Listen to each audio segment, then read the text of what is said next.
The Challenge from Beyond by Stanley G. Weinbaum and Murray Leinster and Edward E. Smith and Harl Vincent and Donald Wandrei.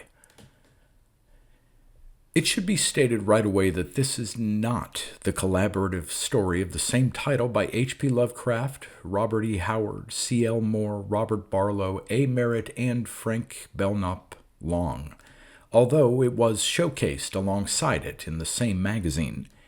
It is, however, also a collaboration, one that's more suitably labeled as science fiction. That publication was the September 1935 issue of Fantasy magazine, and its editors had offered the challenge of writing different stories bearing the same title to two sets of authors.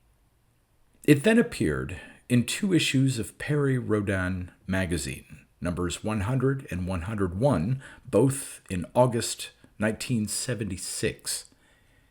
In 1990, the two tales from multiple authors and sharing a title were reunited in an anthology containing only these stories. It next appeared in a French-language collection of Weinbaum's stories in 2007. Read by Darrell T. Smith II for my channel, Quasar Spectra. The Challenge from Beyond. "There is no such thing as truth," barked Professor Thaddeus Crabbe, staring truculently at his youthful assistant Jerry Blake. "No fact and no statement is entirely true." "Except that last statement of yours, I suppose," grinned the younger man, looking up from the dusky corner of the Cranon Foundation's astrophysical laboratory. "What brought forth the remark, anyway?" Crabbe drew his enormous bulk erect. "I repeat," he said with the impressive dignity of a fat man, "that truth is a purely relative matter. It depends, as Einstein showed, on the point of view of the observer. Like everything else in an Einstein or de Sitter universe, it is entirely relative, and what's more, it's probably curved as well. Interesting idea," he concluded reflectively. "Curved truth." Blake chuckled. "Why the outburst?" The professor glowered again. "Those fool directors," he blazed. "No appropriation unless I can produce evidence that my theory is based on truth, and they want assurance that the experiment will not reflect on the foundation. Ever since the biochemistry division poisoned that subject last year, they've been afraid of trouble. Truth? Bah!" "What experiment?" asked Blake. "I've half a notion to tell you." Crabbe eased his enormous midsection into a chair. "You wouldn't understand, of course, being merely a statistician, but perhaps you can appreciate the validity of the concept. Even a statistician ought to know something about the facts represented by his figures."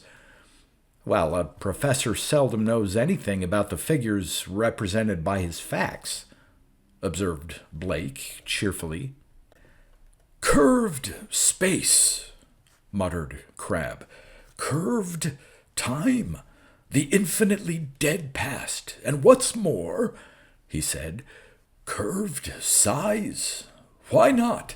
If I postulate a telescope that will pierce into infinite largeness and a microscope that will probe into infinite smallness, why should they not see the same thing? Of course, looking into either, we should see the intermediate between the macro and microcosms, which is to say ourselves.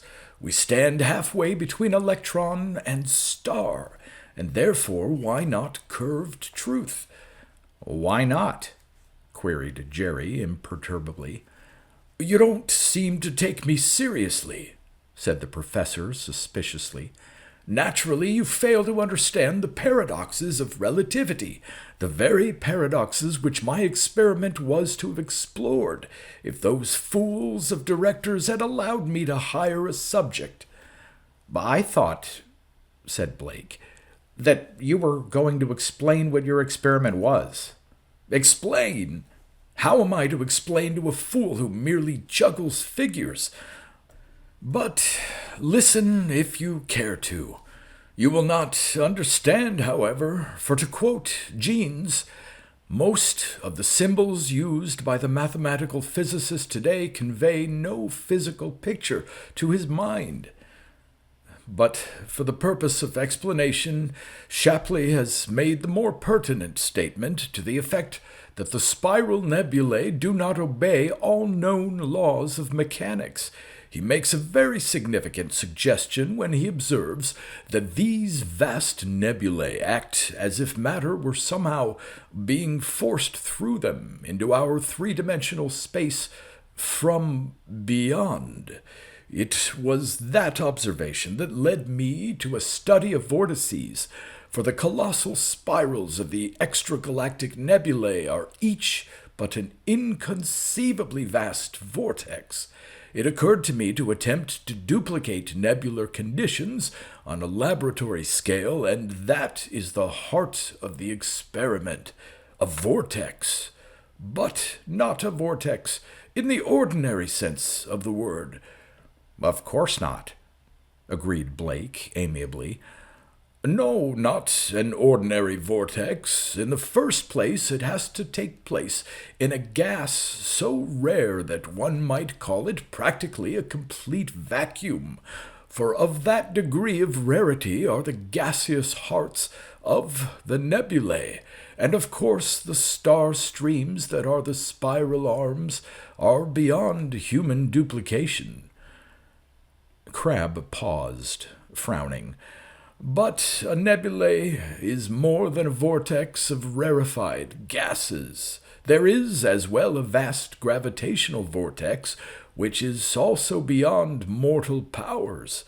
However, for that I substituted a magnetic vortex, a whirling field of force, and at last, to complete the known phenomena, I superimposed on these vortices a vortex of radiation. And when you were all through, asked Blake rhetorically, what did you have?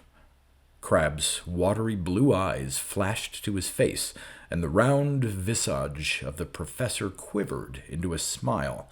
I had a hole, he announced. A hole or a tunnel. A hole in what?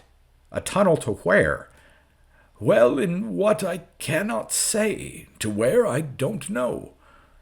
Well, I must say I can't blame the directors. There's a proverb about pouring money into a hole.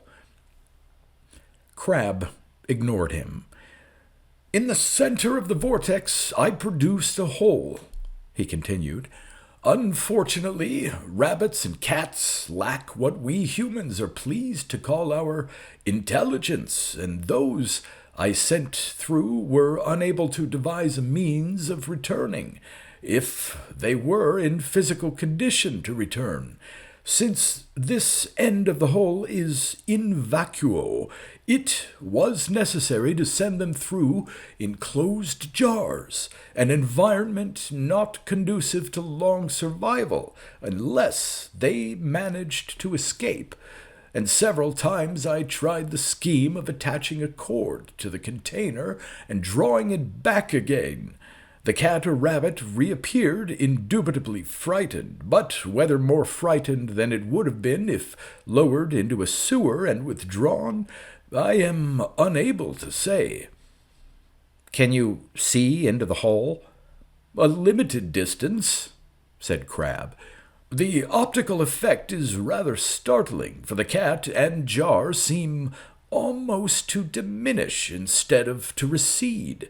The appearance is as if one peered into the large tube containing my vortex, and there observed container and cat suspended and receding, but receding into a distance that is, so to speak, within arm's length. Very queer.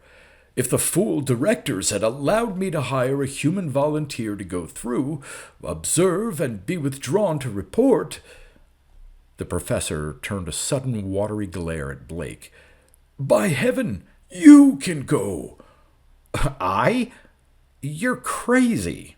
"Crazy, eh? Well, who cares what happens to a statistician?" "I do," announced Blake decidedly. "But think of the possibilities. Haven't you any feeling for the glories of science? Why, I'd consider it an honor to risk my safety in such a cause." "Why don't you, then? That is, if you could squeeze yourself through the hole." For some time, Crabbe stared thoughtfully at the younger man. "All right," he snapped in sudden decision. "I'll tell you what we'll do. We'll fix up 2 protective suits with oxygen tanks, and we'll both go." "Up to now, I didn't dream of going, but since you've proved you don't know anything about the figures represented by your facts, I'll shag along just to keep an eye on you," Jerry Blake retorted blithely. Crabbe turned purple. "What do you mean by insolence?" he roared. "I could have you fired for this. Brazen insubordination, they usually call it. But you won't. You see, we're going to fix up 3 suits." The professor's enormous bulk quivered, but he got more interested than angry. "Why 3? There are only 2 of us." "That proves you're no statistician," said his young assistant with another dig at the professor's ego. "In the first place, we ought to take along a spare for emergency. In the second place, maybe we won't be 2 when we go through the vortex. Maybe we'll be curved also, curved into a flock of distortions of ourselves in any number of dimensions. As a matter of fact, we ought to take along more suits than we could possibly manage." "In the third place?" said Crabbe acidly. "In the third place," Jerry continued, unperturbed, "even if we only needed 2 suits, we might want to bring back someone or something." "What?" "Well, how the heck do I know?" Jerry answered with a frown. "Maybe a 4-dimensional egg, maybe a 5-sext, you name it. Maybe real reality."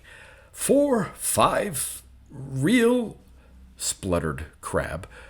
"Why not? Look at a mirror and you see yourself plus some buildings. If you built a big enough mirror, it would reflect the universe. But suppose the universe is just a mirror. If we get through the vortex, maybe we would find that the universe is just a mirror to reflect real reality. Beyond." "What an idea!" Crabbe growled. "What an idea!" Blake crowed. "You don't exist. I don't exist. Nobody exists. The universe is a fraud. It's just a colossal mirror reflecting the nature of the reality beyond. You've dug a hole, a tunnel, a vortex through, and now we'll get out." The professor's huge curvature suddenly bounced up and down as he waddled away. "Shut up! Stop talking! Get busy! The Cranon Foundation has all the supplies we need. We start tomorrow night." Jerry subsided and went to work. The 3 suits were prepared by early dawn, but the 3 suits were only 2 when Crabbe and his assistant met in the laboratory that night. The professor glared at Blake. "What do you mean by hiding the 3rd suit?" "Search me. Why the dickens would I want to hide it?" Crabbe glowered at the vortex. "I suppose next you'll tell me it just walked into the vortex of its own accord. Confound it, I hate mysteries. You and I have the only keys to the laboratory except the one in the director's safe. Did you make a thorough search of the laboratory?" "No, I just got here before you did, but I distinctly remember leaving the 3 suits assembled on the tabletop. Say, maybe something came through the vortex." "And took one of the suits? Phooey!" The professor snorted. Anything that came through would have its own suit to protect it from our atmosphere. It wouldn't have any use for one of our suits." "But I would," a voice chimed in brightly from behind them. They whirled around. A weird encasement, a cross between a diving suit and a spacesuit, enclosed a figure just coming out of a dark-room closet at one end of the laboratory. The voice came clearly through a device built into the helmet, but all they could see of the figure was a small, belligerent nose and brown eyes with a gleam in them. "Thief! I order you to get out of my suit immediately!" Crab roared. "I order you to stop screaming," mimicked the malicious voice of Leora Cranon. "Besides, I'm not a thief. My grandfather established this foundation, and my father's one of the directors. Their money runs—" "But my brains built the suit, and the vortex. Blake and I are going into it." "Go ahead. So am I," she continued blithely toward the vortex. "In case you didn't know it, sound recorders were built into the walls of all the laboratories years ago. The Foundation's directors know about your plans, and I'm going along." "See here, Lee, we can't let you." "I forbid you to enter my vortex." "Since when did anybody obtain exclusive rights to a hole, especially a hole in space?" Leora inquired sweetly, answering Crab, and stepped into the vortex. "Oh, good Lord, she means it!" Jerry frowned.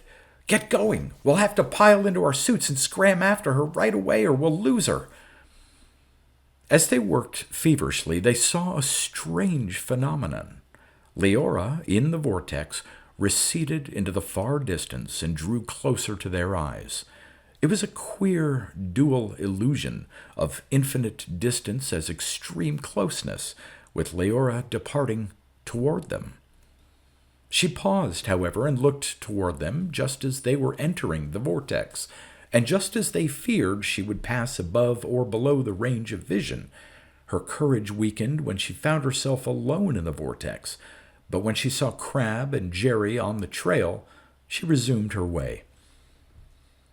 "Snap this strap into one of your belt rings, Jerry," Crab had directed before they left the valve or airlock leading into the gigantic tube which housed the vortex.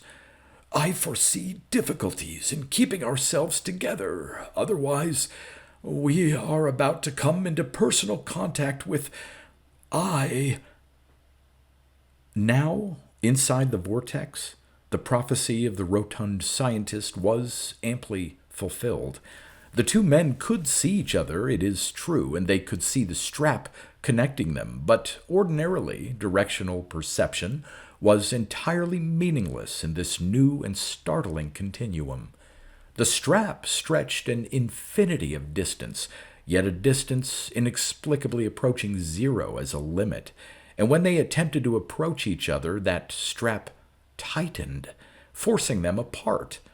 They could dimly see the laboratory through a glaring haze, its every familiar line weirdly distorted into an incomprehensible perspective. But they had little time to stare. "Jerry, help!" Leora's shriek reached their ears before they could ponder even briefly their unwanted sensations. "I took one step, one motion anyway, toward the door I came through, and it disappeared. I can just barely see you now, but I'm afraid to move toward you for fear you'll disappear too. What'll I do?" "Do nothing whatever," Crab instructed her coolly.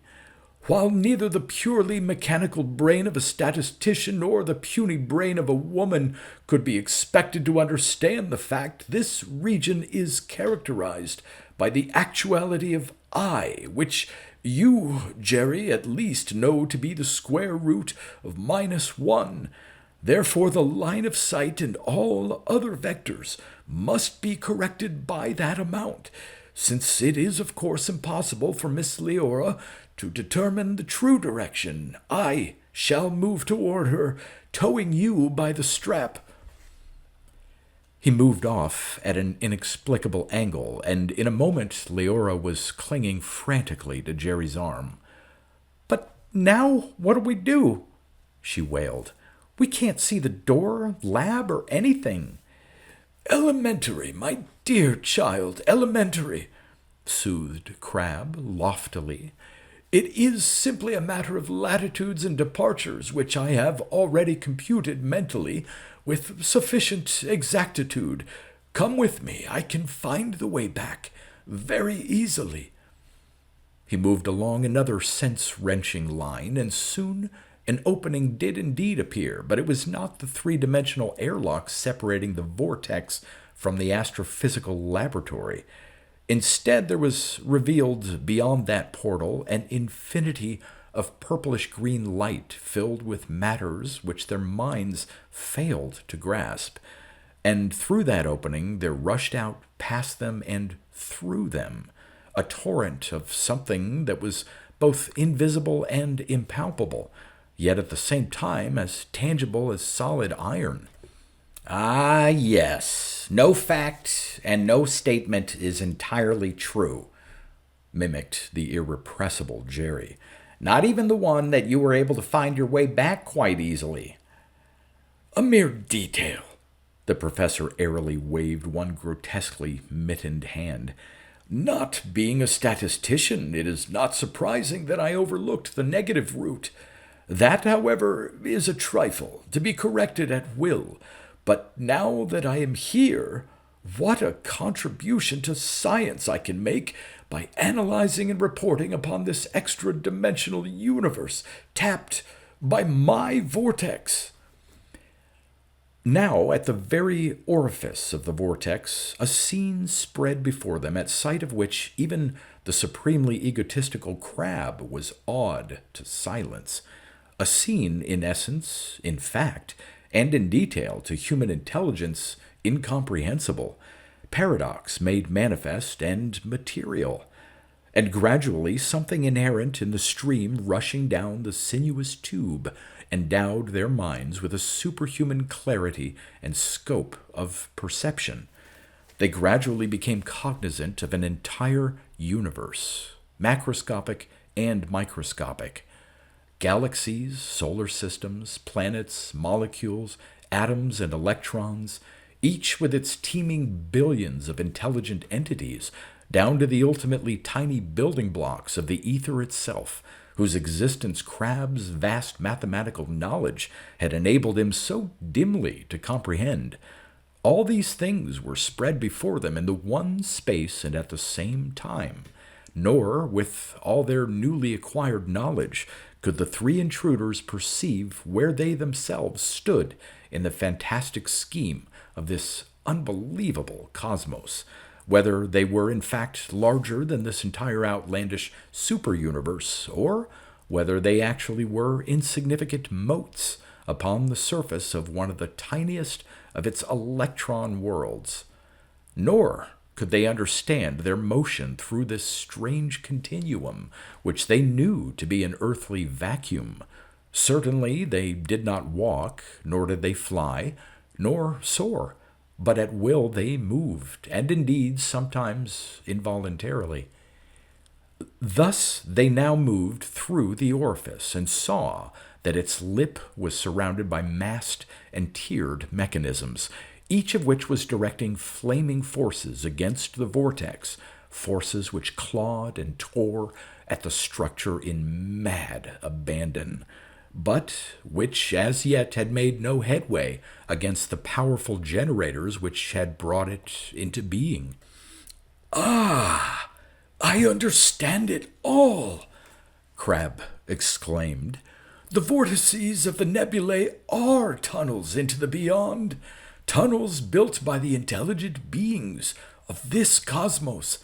As the spillways of our terrestrial dams allow the escape of superfluous water, so these tunnels carry away something, probably excess energy, which our universe receives as incipient matter.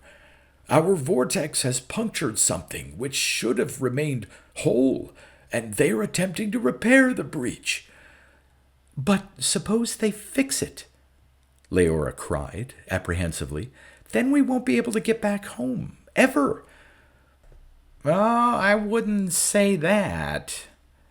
Jerry's reassurance was interrupted rudely by an invisible force which swept the three visitors through the air and held them immovably poised before a towering, monstrously jointed creature or structure of multicolored metal.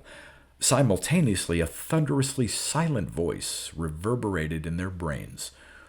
Who are you? Whence came you? Why? Aha! The intelligence had probed their minds and now impressed a thought upon them. From the lower energy levels, eh? Know, feeble intellects, that such intrusion is intolerable. The attention of the intelligence released the interlopers as suddenly as it had seized them, but they felt and understood its voiceless command to the operators of the mechanisms upon the brink of the vortex. This opening was driven up to our universe by certain semi-intelligent entities of the second level. A symbol of force X72B31Q45 and pull it out bodily. As the new force came into being, ever more violently flaming streamers of coruscant energy raved from the massed projectors ringing the pit's mouth, leaping in ever more frenzied incandescence upon the madly vibrating vortex through which the three hapless human beings had come. Lower energy levels, eh? Feeble intellects, eh? The vast convolutions of Professor Crabbe's encasement vibrated shudderingly to the fury that stirred within him. Let them assemble their forces and try it against those of my vortex. Let them... Silence! Boomed the soundless voice of the intelligence, near whose massive mechanical form they still hovered. And note you, apostles of ignorance, you are spared only that you may observe the destruction of your puny handiwork. Bah! Snorted the professor. He subsided, quivering with new-born apprehension as the roaring forces at the lip of the vortex filled all space with the beating of their massed energies. The intelligence, neglecting them as of no immediate account, faded into distant nearness. They're succeeding, wailed Leora. Look, Jerry, Professor, the hole is closing in. We'll never get back. What she said was not precisely descriptive of the actual happenings. The massed mechanisms rimming the vortex had taken on tangential positions, and each of the myriad number had become a flaming and steaming nozzle, pouring off into surrounding space vast columns of velocity energy. The vortex itself, propelled as by the reaction jets of a huge turbine wheel, was speeding up its normal rate of rotation with incredible acceleration. As they watched, it spun ever more swiftly until the whole was a flaring, blurred mass. Fireworks, grunted Jerry. Reminds me of a gigantic pinwheel. Can't you be serious? Moaned Leora. Can't you see what is happening? They'll drive it so fast it'll be bound to blow up. Nonsense, blurted Crabbe. Energy is indestructible. And no fact or statement is entirely true, began Jerry. A dig administered judiciously in his ribs by Leora prevented his further badgering of the professor. Incomprehensibly now, the vortex, instead of expanding due to the centrifugal forces of its spinning, was contracting in size. It was closing in, as Leora had originally stated, At the same time, it drew nearer to the position of the three adventurers in the purple-green infinity. The hot breath of the mad energies forced them back. "And now," blared the unheard voice of the intelligence, "your worthless existences shall end with the intruding mechanism you have blunderingly contrived." "Ah," breathed the professor, grasping Jerry and the girl. "This way." He propelled them along a line that was neither straight nor curved, a line that followed no earthly equation or form. There was a thump as of the warping of the very universe, and they were in a new and alarming environment. For a moment, all was utter blackness, utter nothingness. Then, in the dim distance, a pinpoint of brilliant light appeared. Jerry, suddenly aware that the girl was pressing close to his side, felt the uncontrollable trembling of her slight form. "Now we've lost it all," she cried. Professor Thaddeus Crabbe had lost some of his pomposity of manner. "Wait," he advised in tones almost humble. The light speck increased in brilliance and drew swiftly nearer. Then, with sudden, soundless magnificence, it burst, showering the vast darkness with blazing fragments. Jerry muttered, "More fireworks."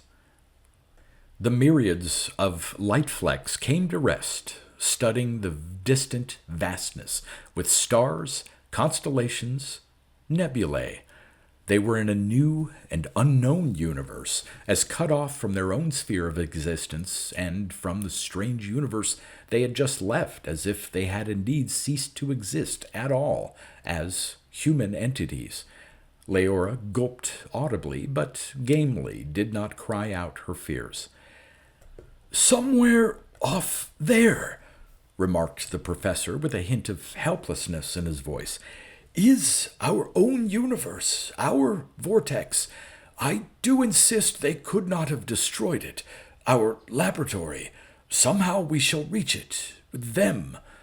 "The Foundation," suggested Jerry, unable to resist the jibe. His remark brought forth no retort, which was something most unusual for the rotund man of science at his side. Evidently, the situation was more serious than they had bargained for. Leora, in a voice grave but steady, spoke. "Somewhere, you said, Professor? Somehow? Have you any plans?" "It calls for much thought, careful thought," Crabbe admitted. "Calculations of a most involved sort must be made, and great care taken to ensure their accuracy." "On the sound recorders in your laboratory," Leora said with seeming irrelevancy, "were certain words of yours having to do with truth. Curved truth, I believe?" Jerry chuckled.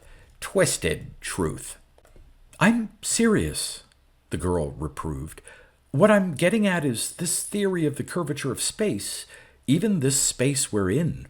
Couldn't we follow a curved line and return to our starting point in that way?" "A woman's mind," began the professor in his old manner, but he immediately subdued his tones and continued more respectfully. "It is the only way possible, my dear young lady. We must return along a curved line. But the distances involved are unthinkably great, running into thousands and thousands of light years. Besides—" A thundering, yet soundless voice from out of nowhere mocked him, the voice of the intelligence. "Besides, ignorant one, the great curved lines of space do not return to their starting points. Not precisely due to external forces beyond your puny comprehension, and the gap between the misplaced ends of the great circle you would need to follow is still too great for you to cross. Try, if you will, foolish intruders. You can never return. The intelligence ceased to be near, and only 3 small figures remained, huddled together in an emptiness, an immensity beyond parallel. They felt no sensation of weight. They might be motionless. They might, it was more likely, be sweeping through sheer vastness in some colossal orbit, which in 1,000 years or so might bring them near a giant sun. And then the slowly leaking gases from their suits would make a cometary tail to the tiny mass of their bodies. There was no star they could recognize as nearer than any other.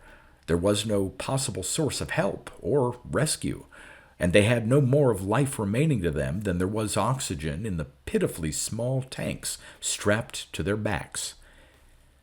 There was a bump against Jerry's helmet. Leora had put her own into contact with his, so to speak, since the breath diaphragms were useless in the vacuum of this space. "Jerry, I don't like that intelligence. I think he's mean." "I suppose," said Jerry philosophically, "mosquitoes sometimes think humans are mean when they run against a window screen. I'm afraid he wins the argument, though." I began to get all mixed up just about the time the professor began to move sidewise in order to go up, and forward to go down, and backwards to go sidewise, and around in circles to get ahead. "Say." "What?" Leora's voice was tiny through the metallic helmets, but it was definitely doleful, if still game. "What, Jerry?" "The professor was doing something impossible then. Wait a minute. Let me get him in on this. Professor." He tugged at the strap that bound him to the professor. The scientist's helmet crashed into his with a thunderous sound. "Idiot!" snapped the professor. "You nearly smashed my helmet. What is it?" "I've thought of the way to get home."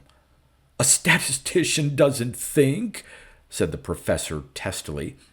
"I have calculated that sooner or later we must reach our own universe by the sheer operation of the laws of probability. I am calculating the most probable time." "We started out with oxygen for maybe 3 hours. Does that sound promising?" "No, it will be of the order of millions of years, or billions." "Interesting, but impractical," said Jerry. "Now, listen to me. You walked about and moved in the direction you wanted to go, back there, by working with the square root of -1. But you didn't anticipate having to use that, did you?" "Of course not, but I saw the conditions and understood them." "You understood them," repeated Jerry in satisfaction. "That's the point. I did too for a while. I saw clearly that time is only a dimension, that the future and the past are one, and that all things and times coexist. I knew it perfectly then, but not having a brain trained to register such things, I remember it now as I might a dream, with very essential elements left out. Has any of it slipped away from you?" "Of course not. Why should it?" "It shouldn't," agreed Jerry absorbedly, "because your mind is trained to handle just facts as mathematical abstractions, and they should be utterly clear when they're concrete, which gives us our break." The professor's voice sounded suspicious. "Now, what are you getting at?" "Simply this," said Jerry. "We're in a 3-dimensional space again, and of sheer habit we think in 3-dimensional terms. I can't really think in any other. But back there we were in a space of an infinite number of dimensions, and we thought in multi-dimensional terms. We saw all space and time at once. Now I can't, but you ought to be able to think in that same multi-dimensional fashion now if you deliberately try to. And if you do it," Leora said miserably, "I don't want to think of dimensions. I want to go home." said the professor. "With long training, Jerry, you might amount to something more than a statistician. Let me think." Again there was stillness. 3 tiny spacesuits hanging in infinity and eyed by distant, bright, and hostile stars. Some movement of some one of them had set all this unguessed-at universe into sedate rotation about them, though actually, of course, it was they who revolved. The oxygen valve in Jerry's helmet hissed and clicked. Suddenly it seemed to him that its noise was changing. The oxygen pressure was going. Jerry reached out his gloved hand. "Better hurry up, Professor," he said. "My oxygen's about gone." Then he felt queerly cold. His hand, groping, had reached emptiness. He jerked his head about, and in the cold light of many stars, he saw that the professor had vanished. Leora's voice came, frightened. "Jerry, my oxygen, it's finished." "We've got maybe 5 minutes on the air in our suits," said Jerry firmly, "and the professor's disappeared." Then the thunderously silent voice of the intelligence seemed to reverberate in their brains. It had returned for a final mockery. "Fools! Your vortex is destroyed, and one by one as you die, meditate upon your presumption." It ceased, and Jerry suddenly raged. "That damned thing!" he panted. "That damned thing has taken the professor and killed him. It's going to take us, one by one, Leora. I'm going to hold you close, so close that nothing can ever take you away. We're going to die, but we'll die together anyhow." Leora's voice came to him through the close-touching helmets. "Jerry, I want to tell you, I came on this adventure because you were coming. You never paid much attention to me, but if we've got to die, I'm glad it is together." Her arms went about his neck, outside the grotesque spacesuit. A universe of stars revolved sedately about 2 midgets in infinity.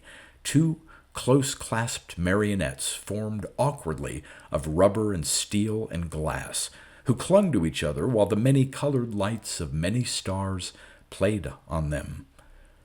"Damn," said Jerry bitterly. "And I didn't dare show you I loved you because you'd so much money and you'd think I was fortune hunting. These infernal helmets. I've got to die without even kissing you? That's the hell of it." And then something pulled at him. Incredibly, intolerably. He held fast to Leora, fighting at the same time against the pull. "That damned intelligence," he said between clenched teeth, "trying to separate us." The pull became irresistible.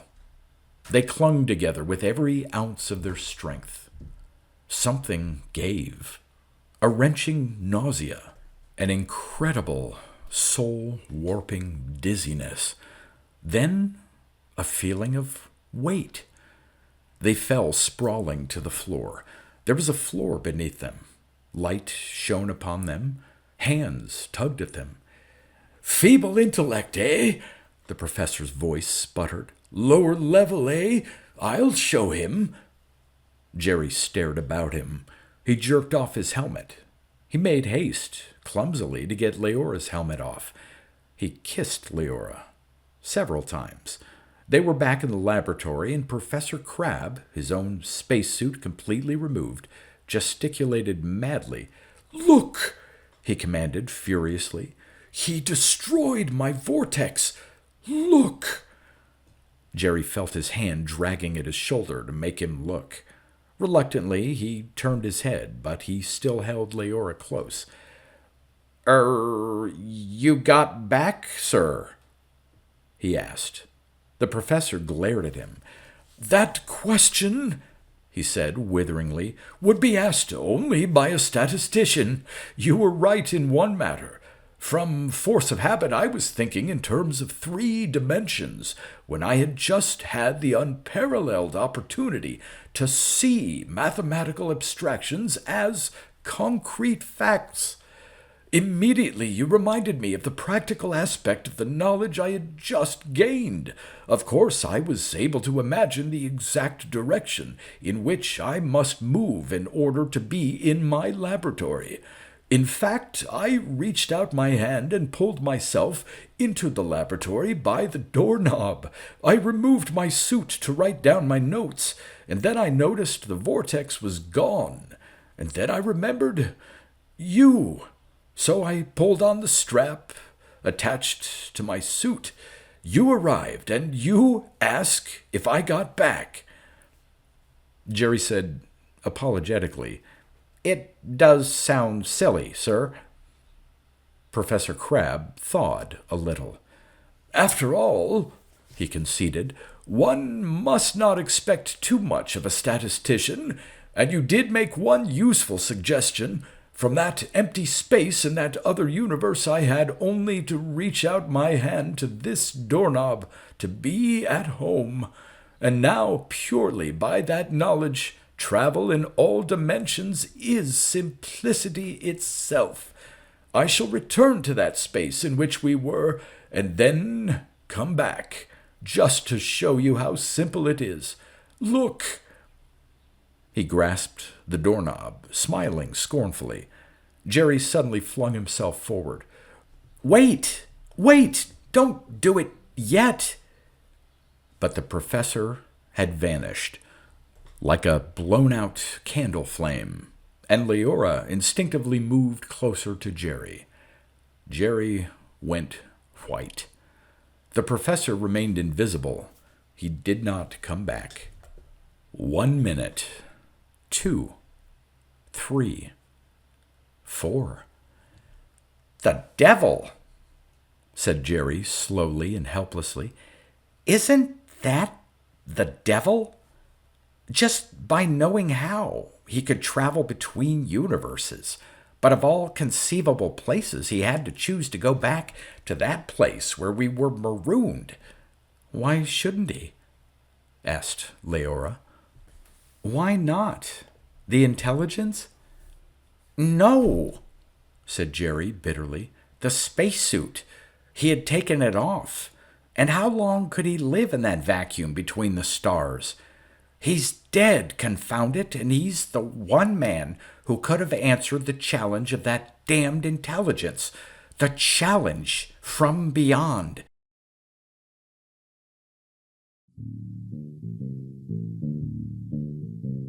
You've been listening to pre-1990s speculative fiction readings with a highlight on science fiction by Darrell T. Smith II. Please consider clicking the donation link in the description box. Thank you so much for your time and your imagination.